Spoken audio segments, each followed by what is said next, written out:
What is up, everyone? Welcome back to another episode of the Commissioner's Office podcast. My name is Daniel, and today I have a very, very special guest. I am joined today by my very dear brother, Zach. How's it going, man? Yo, what's good? Pretty good. Thanks for having me on the show, sir. It's been a while since we did a podcast together, so I'm excited to get back in here. Yeah, so OG fans of the show might know, when you go deep into the lore of the Commissioner's Office, like deep down the iceberg, you find that my brother and I used to have a podcast called the Onside Kick Show, which I don't know if you can even find anymore because I think we stopped airing the episodes, but it's probably out there somewhere. Yeah, so we recorded, I think, maybe 10 episodes. It was pretty good. It was good content. But that kind of came to an end. We got busy with school and, other stuff. But, in the words of Tom Brady after losing the Super Bowl, we're still here. So exactly. So yeah, today we're going to do a little bit of a kind of a throwback episode a little bit. This is going to be like old times here. We're going to be talking about the NFL. Now, it's been a little bit since I talked about the NFL, probably going back to October. My last two episodes have been about baseball, as my loyal listeners will know. But right now, in the world of football, we are in the dog days of the NFL. And I'm not just talking about Zach Wilson, who is certainly a dog. Yeah, he's got that dog in him for sure. So, what's going on in the league anyway? First of all, in the world of Bears fans, which unfortunately Zach and I are, our new GM, Ryan Poles, made a move yesterday. Zach, what was that move? Well, N'Keal Harry is now a member of the Bears, which is awesome. We gave up a seventh rounder and believe either next year or the year after that's draft. For a firmer first-round pick from the Patriots. And personally, I did a lot of film study on that draft class, and I really like N'Keal Harry as a prospect. I mean, he is a big physical guy, really good hands, really solid route running, at least, when I was watching him in college. He's incredible with the ball in his hands, whether, it's after the catch or at Arizona State, they would give him the ball in end-arounds, and he's a really shifty guy for a big man. He doesn't have that elite speed that maybe you look for in today's NFL receiver, or at least the prototype that people want, like a Tyreek Hill, something like that. But to me, I think as a Bears fan, we have that covered with Darnell Mooney. We've got a speed threat, excellent route runner, and he's got solid hands as well. So to me, this is a very low-risk, super high upside trade, and at this point we just needed another weapon for Fields, so I'm glad we have him probably for a year. I think there's no doubt we declined his fifth-year option, but I still think it was a good move by Poles. Got to get something going, so I'm pretty happy with it. Yeah, I mean, I think what they gave up for him was a 2024 seventh rounder, so yeah, not this year but the year after. Yeah, like you said, I think it is a really good low-risk, high-reward. I mean, N'Keal Harry, he was a first-round pick a couple years ago, the 32nd overall pick, but it was a New England pick, so, he's definitely still a really good player. In my opinion, he never really fit what the Patriots were kind of going for on offense. Like, you see now, the past couple years, they're going with, I would say, a lot more, shifty, smaller guys that kind of are probably more slot type receivers. N'Keal Harry never really I don't know, he just never really found his footing there. But I think the reason why this move is fairly significant is I think we're seeing a switch in philosophy when it comes to the way that Ryan Poles and is dealing with the team versus how Pace did. And I think there's two ways you can see that from this trade. The first one being Ryan Poles seems to be going for a lot more low-risk, high-reward signings, like you said, compared to Pace, who I think had more of a little bit of an old-school, kind of let's just toss some money around here and there, and we're going to trade up for the players, who we think are going for. It's just like we want the players that we want, like boom, boom, boom. Whereas Poles is a little bit more methodical, and he's kind of like just starting from the ground up, which is it doesn't really like which philosophy is the right one is not really a question because both have worked, but it does seem like there's a little bit of a shift. That's the first way there's a shift. The second one I think lies in like the wide receiver position specifically. Whereas you kind of notice with Ryan Pace, especially in the latter part of his term as the Bears GM, he kind of seemed to go for wideouts who were more versatile, usually smaller guys like, Taylor Gabriel, Darnell Mooney, Jakeem Grant, Cordell Patterson was really versatile. However, Poles seems like he's going for like more athletically gifted players, which, reflects in Mooney obviously with his speed. N'Keal Harry is a very good athlete. He did run a 4.53 at the combine, which is not too bad. So he's he moves pretty well. I think you got guys like Byron Pringle, who is another speed guy. Equanimous St. Brown, who they signed. He's just like a monster. So I think that what this shows is that Ryan Poles has kind of more of a trust in the ability of the Bears coaches to develop these players who are like more raw. That's kind of how I look at it. Yeah, I agree. And I think the thing with Pace is that, kind of like you said, he went for an approach of,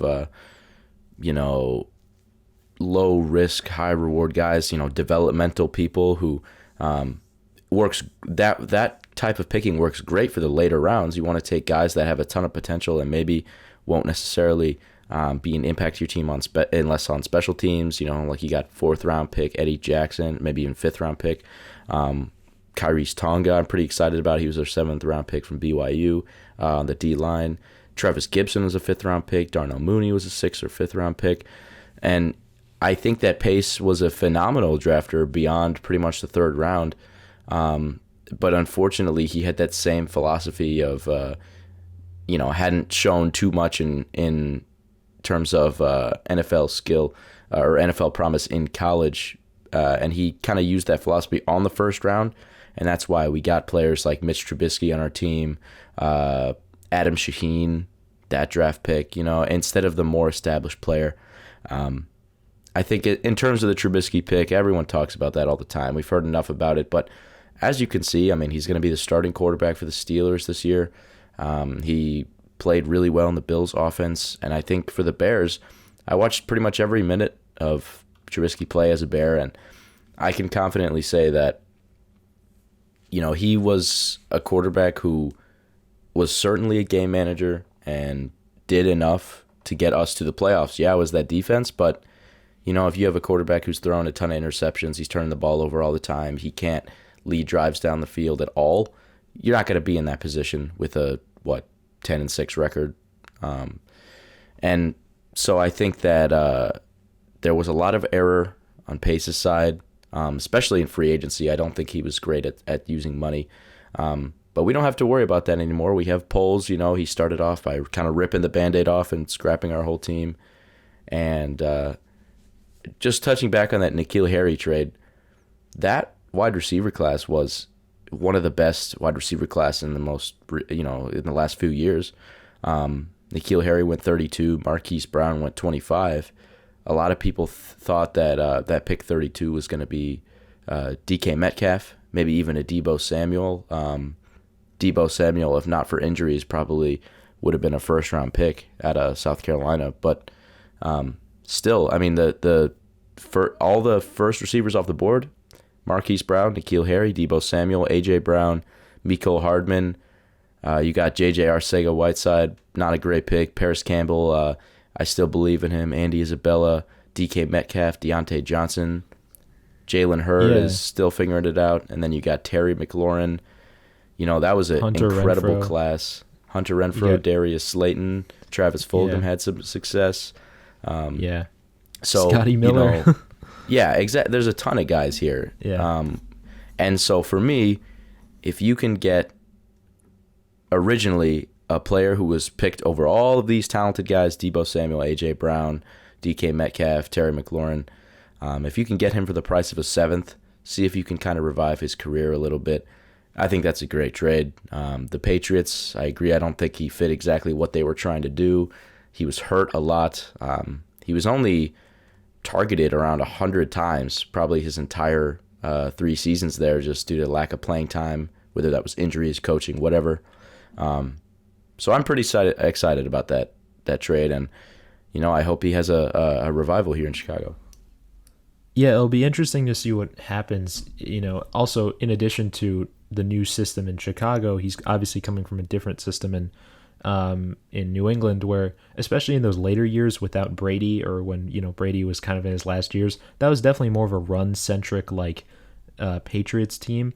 So I think coming here in Chicago, where regardless of what you think about the scheming in Chicago or what they could have done to bolster the receiver position, other than Darnell Mooney, Fields' top targets are going to be Equanimeous St. Brown, Byron Pringle, and N'Keal Harry. So obviously those guys aren't all fantastic receivers, but sometimes what happens is when some of those vacuums where there's just not a lot of established talent, is that someone kind of rises out of nowhere. We saw that with when the Eagles they haven't had a good receiver in since 3 years or whatever. Until but now when that with AJ happened Brown. before, yeah, of course, now they have AJ Brown, but the seasons before, when all of their receivers were hurt, that's when guys like Travis Fulgham just went out there and had 10 good games.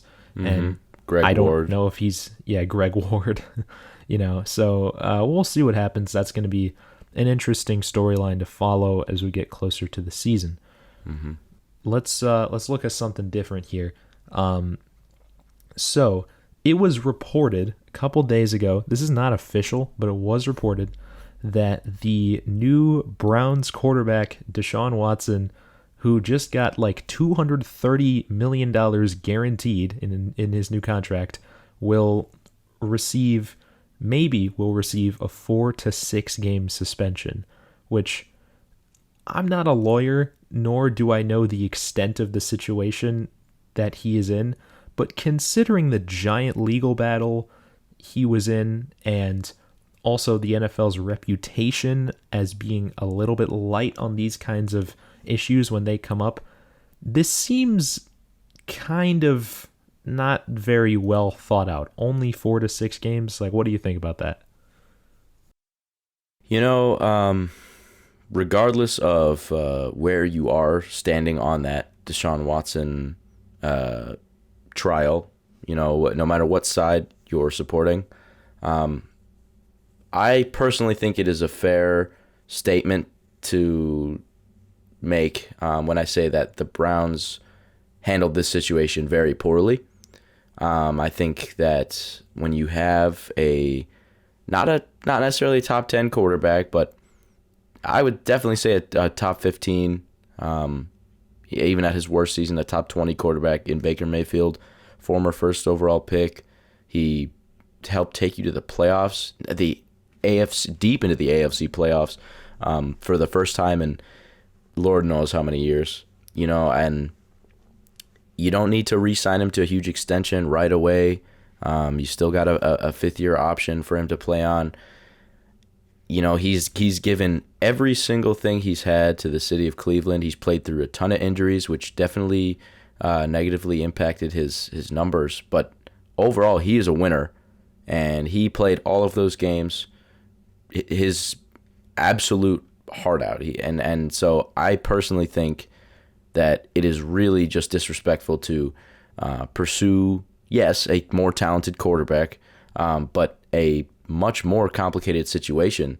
The way he went out with the Texans before the allegations, already that made that whole situation muddy. And on top of that, battling all this legal trouble, the fact that they were willing to sort through all that to trade for a potential, sexual abuser is really, it was a questionable move in my opinion. And again, regardless of wherever you stand the Deshaun Watson situation, it's very important just not to disregard the allegations. And moving away from that exact political stance, I would say that the Browns definitely traded for him, knowing that there was a strong possibility he wouldn't play this year, maybe even not next year. That's why they have Jacoby Brissett. They've got Josh Dobbs to back him up. And personally, I do think Jacoby Brissett is on the better half of backup quarterbacks in the league. Yeah, he's solid. And I do think the Browns team is one of the best rosters on paper in the entire NFL. So if Jacoby Brissett had to start 4 to 6 games, maybe a whole year, I think they could still be looking at least 7 wins. But we'll really just have to see. But he had a 3-day disciplinary hearing. The judge said that the ruling could be given out pretty much any time the next 3 weeks. So we're really not too sure. It seems like every day that the silence goes on over the verdict, that his suspension is getting shorter and shorter. It started out, he could be suspended indefinitely, and it's 2 years, 12 games. Now, rumor is that it could be 4 to 6 games. So I hope that justice will be served. Whatever really happened with all those cases, I hope that they're able to figure out, the right decision. But I think the Browns do have a plan for if he doesn't play. And if he does play, they certainly are a team to look out for. Yeah. Yeah, I mean, I think the thing about touch briefly on the case, I mean, the thing about the whole thing with Watson was that, although he had so many different people accusing him of, what he did, it's like the thing was, it was the challenge in a legal sense was that his lawyers would just say, this is all hearsay. It's just kind of like he said, she said kind of stuff. And so I understand how in like a legal sense, it's kind of difficult to assess okay, what did he do? What did he not do? However, Right. I do think that, his lawyer coming out after the trial and being like, well, this was obvious from the start. I think that's a little bit kind of just rubbing it in, really, for lack of a better term, because it's not.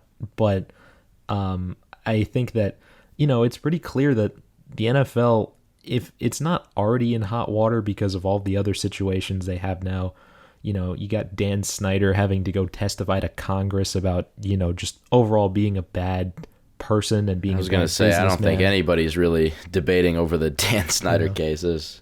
That man, yeah. The NFL definitely has a bit of a culture problem. We've seen this, over and over again.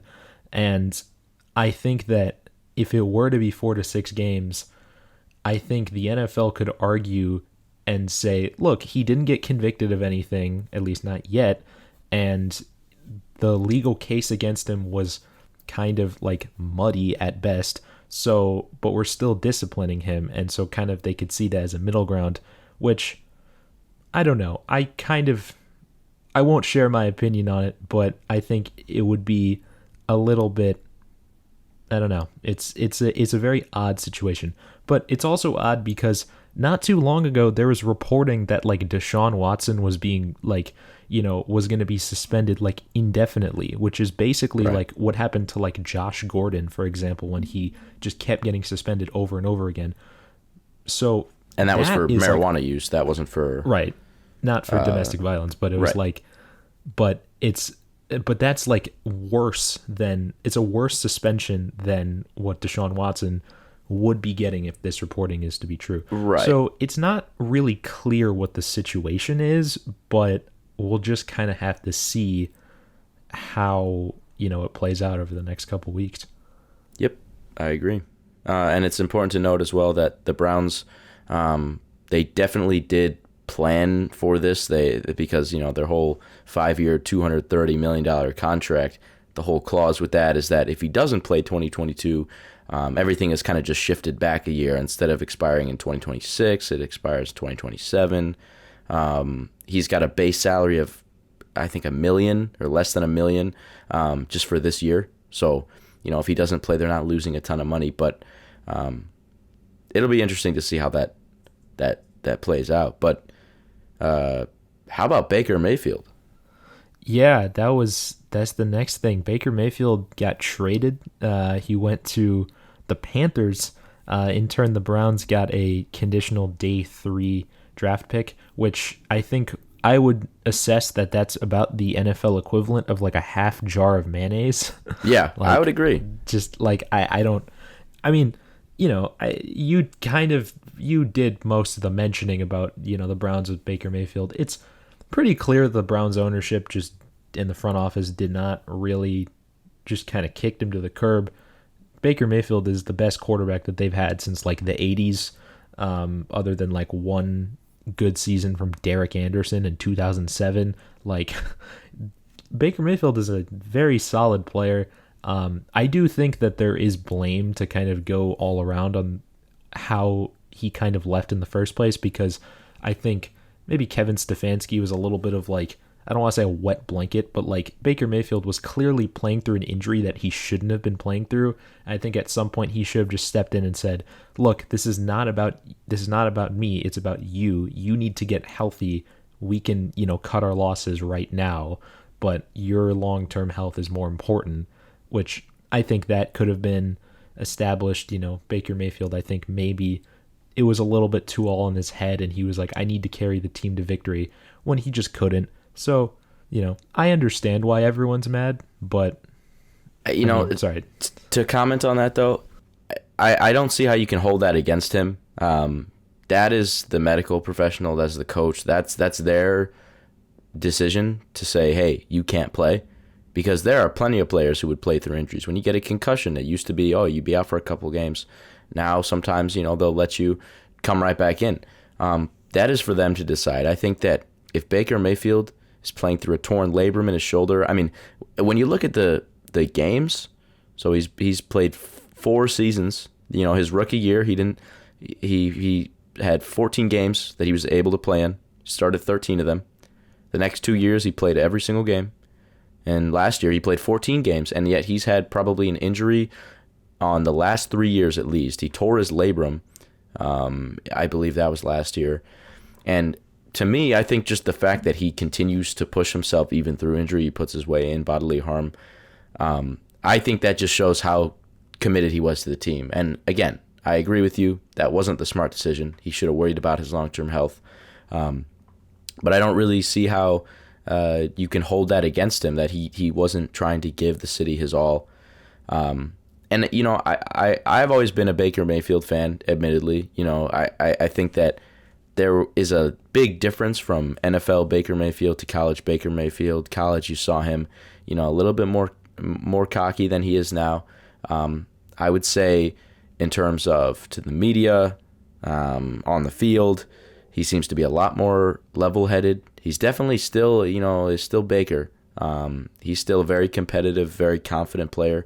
But there's, reports from some sources saying, oh, he was immature and the coaches didn't like him. But for the most part, you don't really get that. He seems like a stand-up guy, for his teammates. And aside from with Odell Beckham, it seemed like he wanted to win every single game that he played. And if you're the Panthers, you got Sam Darnold, who is not the answer for you. You've got Matt Corral, who you drafted in the 3rd round.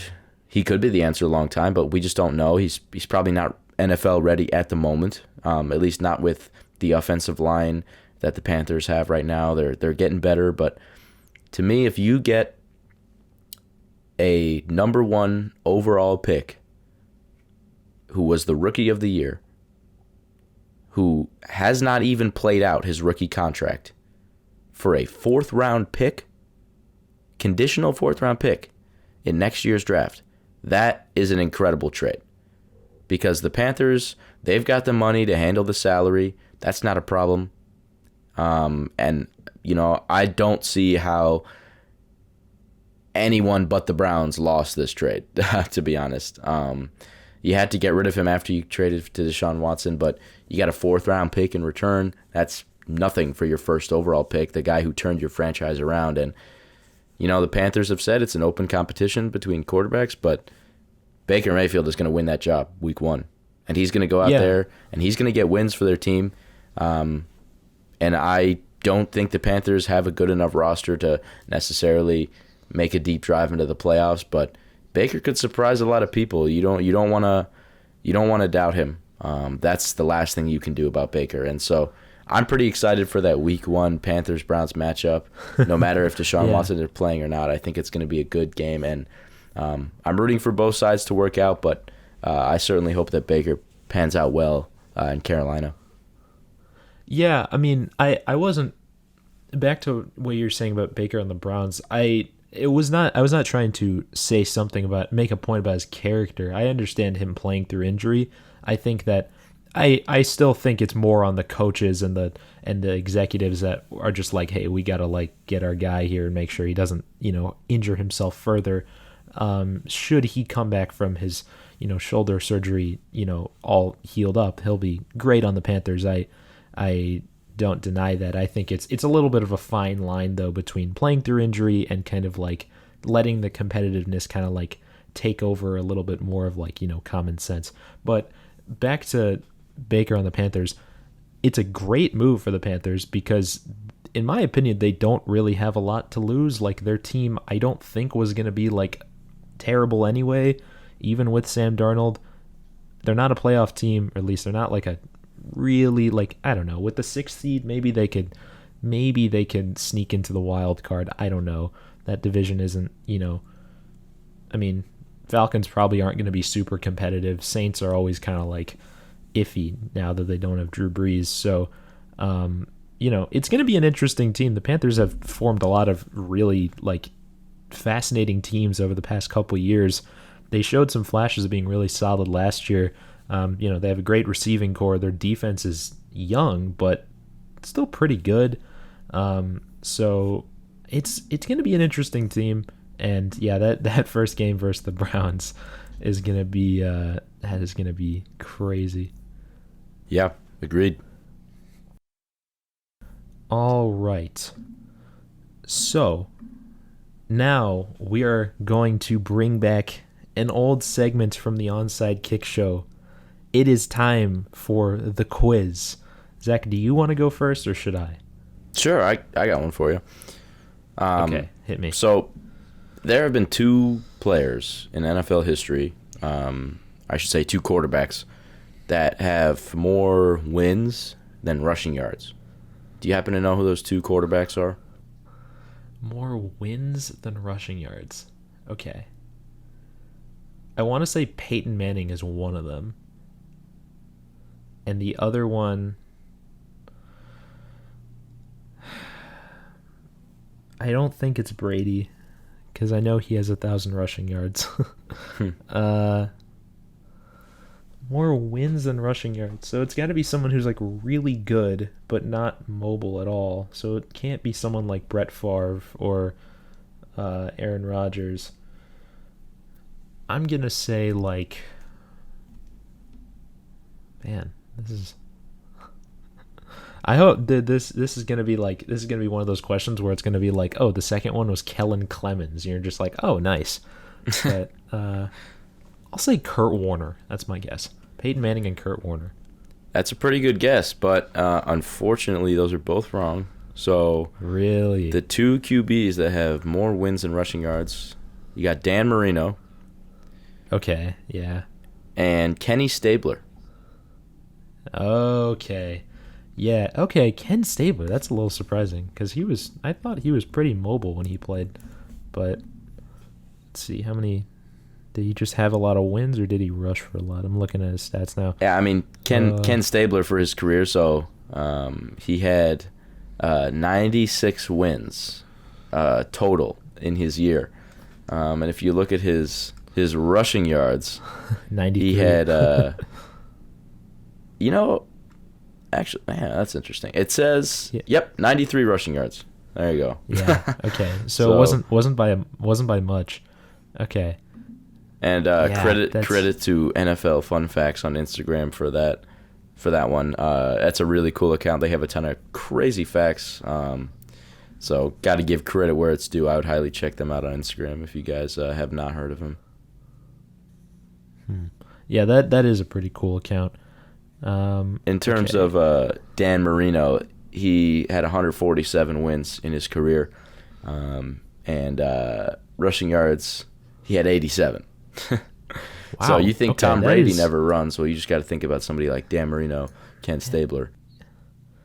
Yeah, it was a different time back then. I mean, that's that's crazy because Dan Marino played for I think he played from 83 to 99, so that is a lot.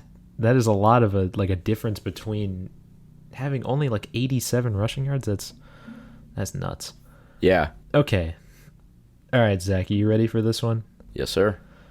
So, in the top 10 in career rushing yards per game, in the top 10, there are 3 active players. Name them. One of them is Ezekiel Elliott. Okay. You said top 3 per game. Rushing yards per game. What's the criteria? Is it a minimum amount of games played? Let's see. What about the minimum?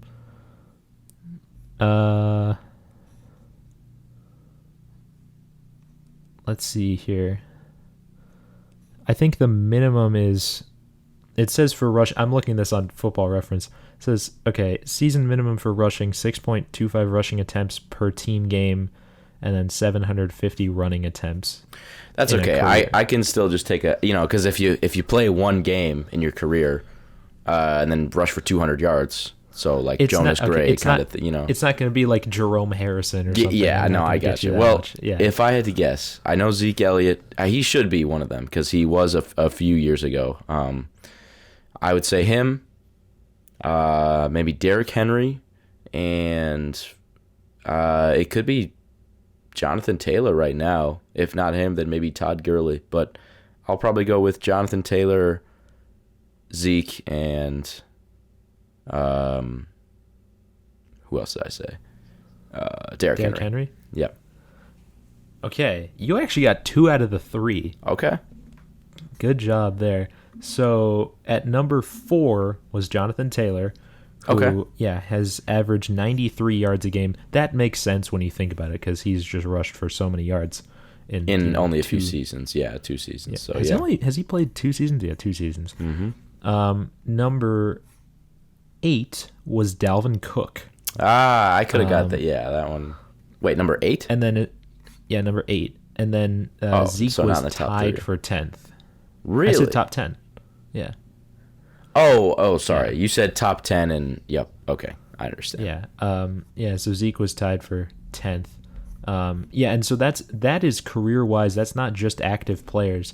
So Jim Brown is number 1, Barry Sanders is at 2. That makes sense because they both didn't play super long. But then you got Terrell Davis at 3 and then Jonathan Taylor at 4. It is a really interesting criteria of players because you got it has to be you had to be a dominant running back, but only for less than 10 seasons. So Eric Dickerson's on there, Walter Payton, Clinton Portis of all people, Billy Sims, Curtis Martin, and then you got coming in at number 12 was OJ.